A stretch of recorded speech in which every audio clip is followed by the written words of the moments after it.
विधायक के दृष्टिकोण से तो बहुत बुरे हाल हैं, क्योंकि इलाके में काम हुआ नहीं, सड़कें टूटी पड़ी हैं।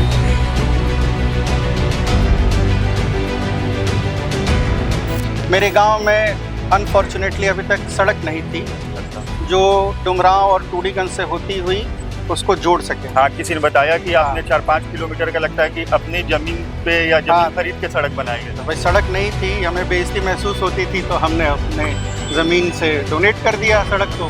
डुमरांव में अकेले 5 फैक्ट्रियाँ तो अकेले डुमरांव में चला करती थी, और ये 25-30 साल पहले की बात है।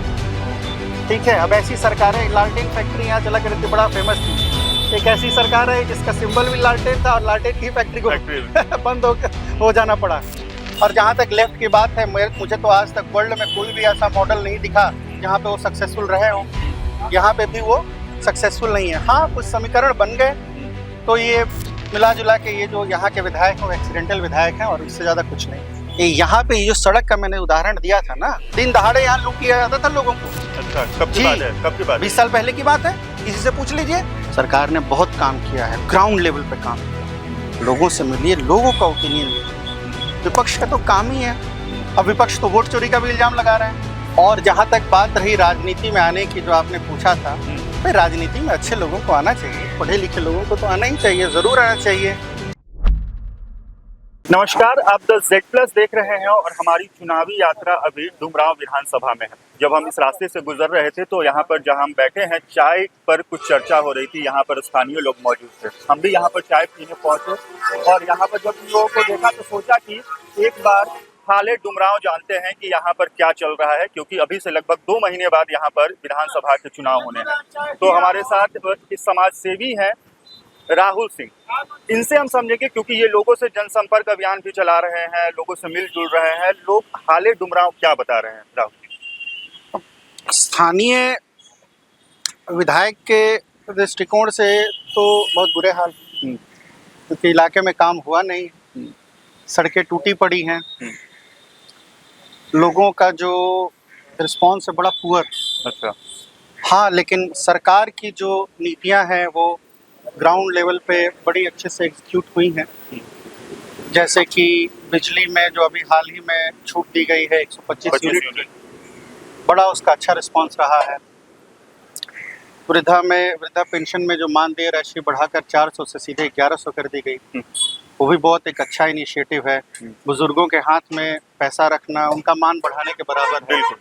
उनके छोटे छोटे नाती पोता होते हैं, वो बड़ा आशा की दृष्टि से उनकी तरफ देखते हैं। तो कम से कम अगर उनका पोता नाती कुछ मांगेगा, कुछ तो अपेक्षा रखेगा, तो कम से कम उनको किसी को देखना तो नहीं है।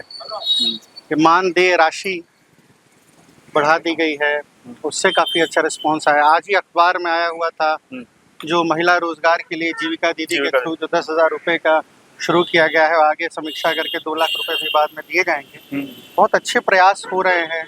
रूरल इलेक्ट्रिफिकेशन में बहुत ज़बरदस्त काम हुआ है, ट्रांसपोर्टेशन का बहुत ज़बरदस्त काम हुआ है। अब जैसे कि आप ये सामने वाली सड़क देख रहे हैं, ये NH किसी ज़माने में ये सीधे पटना जाती है, राजधानी से हम लोग 100 किलोमीटर दूर है, और ये सड़क बिल्कुल बदहाल टूटी फूटी हालत में हुआ करती थी। एक सिंगल सड़क थी, मैं तो छोटा था, यहीं से पढ़ा हूँ, और सामने से अगर 2 गाड़ियाँ आमने सामने आ जाए तो एक गाड़ी को नीचे उतरना पड़ता था, तभी दूसरी गाड़ी पास हो पाती थी।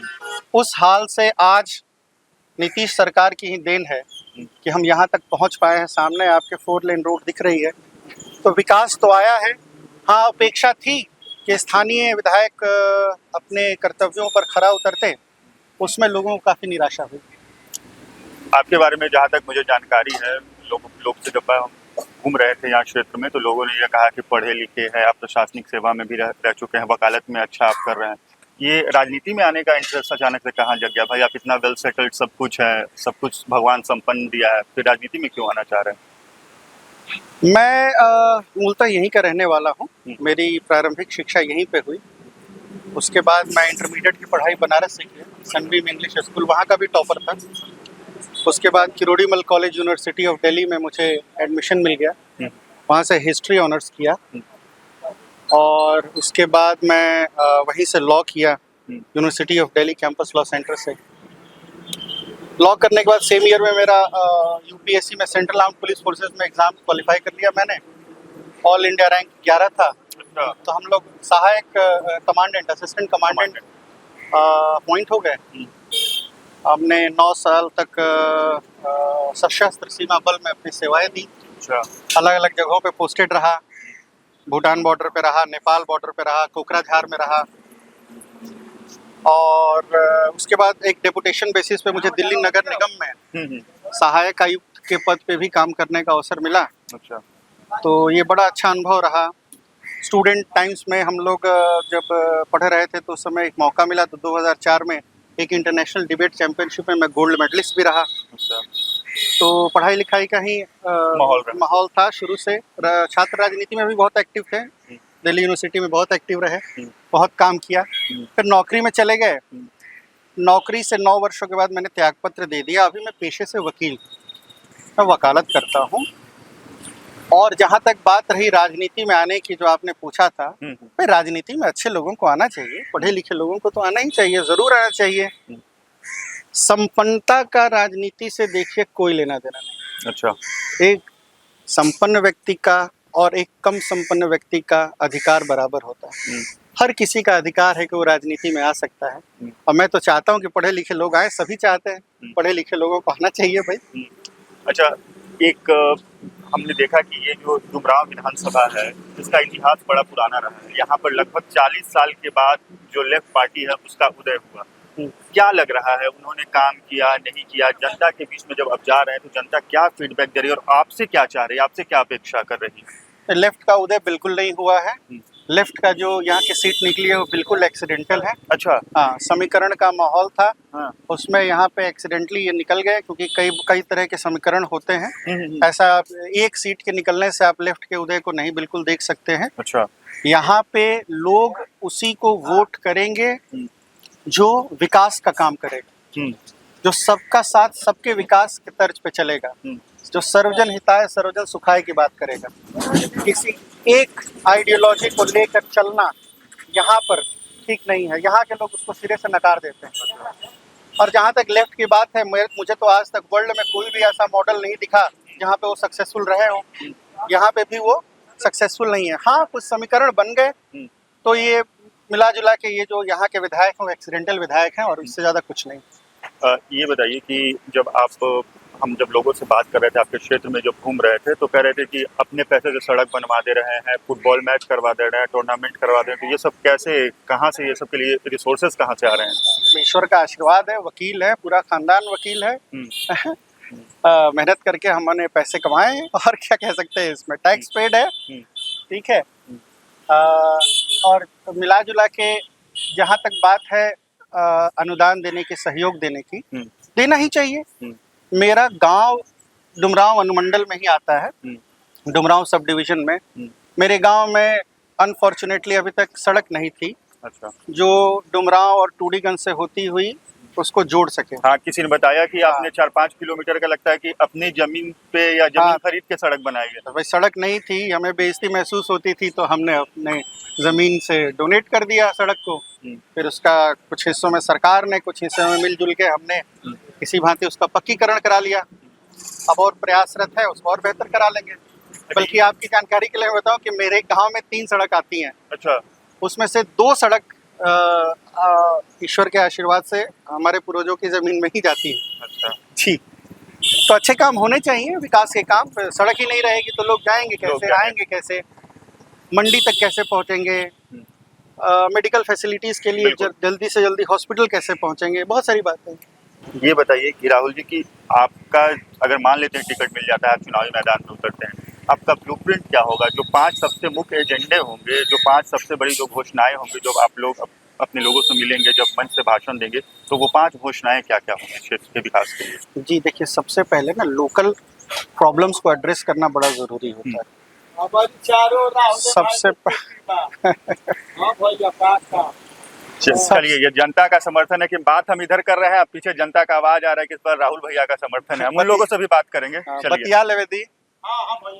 चलिए, देखिए, लोकल प्रॉब्लम्स को हाईलाइट करना बहुत ज़रूरी होता है। सबसे पहले डुमरांव में जो सबसे बड़ी समस्या मुझे नजर आती है कि यहाँ ट्रैफिक का जाम बहुत लगता है, बिल्कुल। और इसके लिए बाईपास बनाने की जरूरत थी जो सालों से मतलब लंबित है। क्यों नहीं हो रहा है मुझे समझ नहीं आ रहा। सबसे पहले तो मेरा ध्यान इस पे ही रहेगा कि कैसे इसको बाईपास बनाया जाए, मार्केट को बिना डिस्टर्ब किए हुए एक ऐसा बाईपास बनाया जाए जिससे आने जाने में भी सुविधा हो जाए और बाजार भी ना डिस्टर्ब। उसके बाद एक मलई बांध परियोजना भी थी, उसको भी काम अटका हुआ है, तो उसमें भी मेरा फोकस रहेगा कि उससे उसकी वजह से सिंचाई के जो साधन है वो मुहैया कराया जा सकेंगे, उसमें भी सहायता होगी। उसके बाद जो कनेक्टिंग रोड्स हैं और पंचायतों में जो सड़कों की हालत है वो बहुत बुरी है। अब जैसे हम मेरे ठीक सामने चिलहरी पंचायत है, चिलहरी गांव भी, अभी हम प्रताप सागर में बैठे हुए 4 लेन से कनेक्टेड है, लेकिन जैसे आप गांव में उतरेंगे आप देखेंगे सारी सड़कें उथड़ी। अच्छा। हाँ, तो सड़कें जब कनेक्टिंग रोड ही यहाँ की जो आर्टरीज हैं, जो वेन्स है, वो अच्छी नहीं बनी रहेंगी तो फिर डेवलपमेंट कैसे हो? उसके बाद यहाँ पर सबसे बड़ा फोकस होना चाहिए, जहाँ तक मैं समझ रहा हूँ, इन्वेस्टमेंट का। जैसे कि एक इकोनॉमिक जोन यहाँ पे बना भी हुआ है हमारे यहाँ नवानगर में, कुछ इंडस्ट्रीज आई भी हैं और इंडस्ट्रीज की जरूरत। जब हमारे यहाँ अच्छी इंडस्ट्रीज आएंगी तो नेचुरली जो हमारे यहाँ से पलायन बाहर होता है लेबर फोर्स का, वो कम हो जाएगा। अभी बड़े बुजुर्ग यहाँ बैठे हुए आपको बताएंगे कि डुमरांव में अकेले 5 फैक्ट्रियां तो अकेले डुमरांव में चला करती थी। अच्छा। और ये 25-30 साल पहले की बात है। ठीक है, अब ऐसी सरकारें, लालटेन फैक्ट्री यहाँ चला करती थी, बड़ा फेमस थी। एक ऐसी सरकार है जिसका सिंबल भी लालटेन था और लालटेन की फैक्ट्री को बंद हो जाना पड़ा। सिंदूर की फैक्ट्री थी, धागा फैक्ट्री थी, सूत की बहुत सारी फैक्ट्री चला करती थी। कहाँ तो हम आज पलायन की बात करते हैं। आपको सरप्राइज्ड होंगे आप सुन के कि डुमरांव में वेस्ट बंगाल स्टेट से लेबरर्स आके रहा करते थे। अच्छा। और यहाँ काम किया करते थे। अच्छा। सारी फैक्ट्रियां बंद हो गई, तो उस पर फोकस होना चाहिए, इन्वेस्टमेंट पर फोकस होना चाहिए। देखिए, जब आदरणीय नीतीश जी की सरकार आई तो सरकार को स्टेट में सिर्फ गड्ढे मिले, सड़क पे गड्ढे, बिल्कुल राशन में गड्ढे, भाषण में गड्ढे। अब धीरे धीरे करते करते हमने इंफ्रास्ट्रक्चर को ठीक किया, बिजली की व्यवस्था को ठीक, सड़कें ठीक हुई।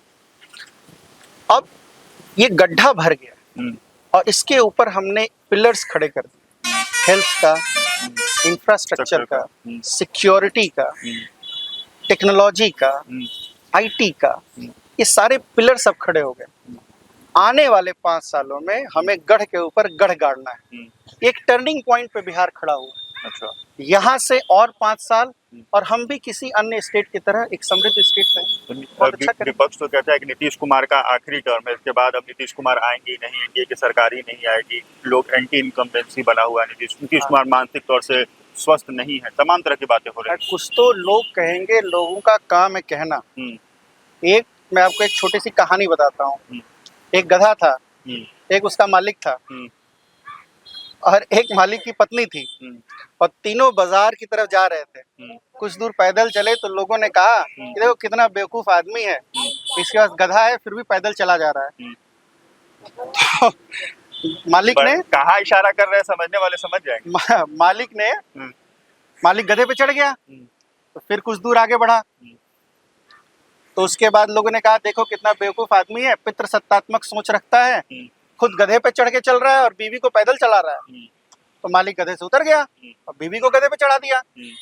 फिर कुछ दूर आगे बढ़े तो लोगों ने कहा कि देखो कितना जोरू का गुलाम है, बीवी को तो गधे पे चढ़ा रहा है, खुद पैदल चल रहा है, तो खुद भी गधे पे चढ़ गया। फिर कुछ दूर आगे बढ़ा तो लोगों ने कहा कि देखो कितना बेवकूफ आदमी है, गधे की जान ले रहा है, दोनों मियाँ बीवी गधे के ऊपर चढ़े हुए हैं।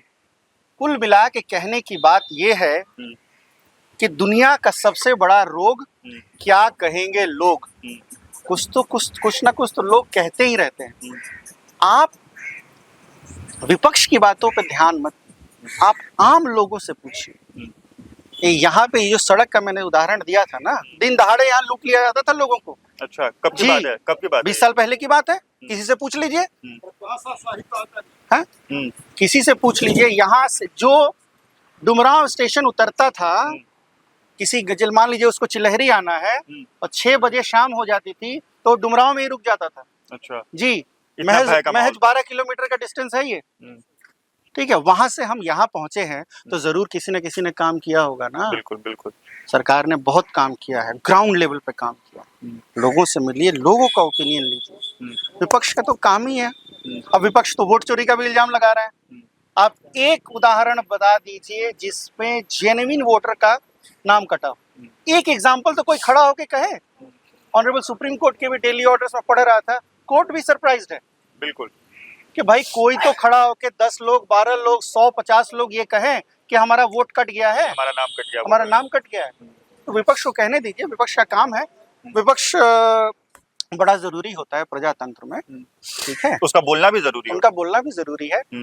हाँ, एक आखिरी सवाल है कि नीतीश कुमार का एक काम जो आपको सबसे अच्छा लगा हो, जिसका धरातल पर आपको रिस्पांस मिल रहा हो, जनता जब आपसे मिल रही है तो ये कह रही है कि नहीं नीतीश बाबू का ये काम सबसे अच्छा रहा। तमाम काम है। एक काम, सड़क। पिछले 20 सालों में सड़कों की व्यवस्था आप देख लीजिए पूरे बिहार में।